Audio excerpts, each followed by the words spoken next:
नमस्कार दोस्तों, आप लोग देख रहे हैं good news Bhojpuri YouTube channel. तो बहुत बहुत स्वागत बा। तो आप लोग का देखिए, आज तो खेसारी लाल यादव के बहुत ही बेहतरीन वीडियो किया गया है, जो कि गाना के नाम बा अपनी तो जैसी तैसी। तो आप लोग भी जाकर हम भोजपुरी यूट्यूब चैनल पर जाकर देख सकत बानी, क्या कि बहुत ही कमाल के वीडियो बा। आप लोग देखम तो आप लोग के भी बहुत ही पसंद आई। उम्मीद बा आप लोग को जरूर पसंद आई, क्योंकि आप लोग इसी वक्त इसी टाइम जाइए हम भोजपुरी यूट्यूब चैनल पर और देखी, और देख कर नीचे कमेंट पसंद आई कि आप लोग के देखे में कैसा लगा, अपना राय और विचार।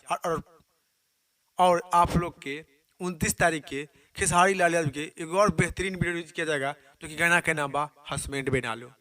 जो गाना के नाम बा जो हस्बैंड बना लो, तो 29 जनवरी के आप लोग के देखे के और सुने के मिली, क्या कि आप लोग पोस्टर स्क्रीन पर देख सकते बानी, क्योंकि फाइनल रिलीज डेट और समय आयल बा। तो आप लोग स्क्रीन पर देख ही सकत बानी, यानी 29 जनवरी के आप लोग के बीच में सुबह सुबह रिलीज कर दिया जाएगा। तो आप लोग के इस जानकारी के बारे में क्या राय बा, क्या विचार बा, आप लोग नीचे कमेंट बॉक्स में जरूर बताएं। फिलहाल में इतने, फिर से मिलेंगे अगले वीडियो में अगले न्यूज के साथ।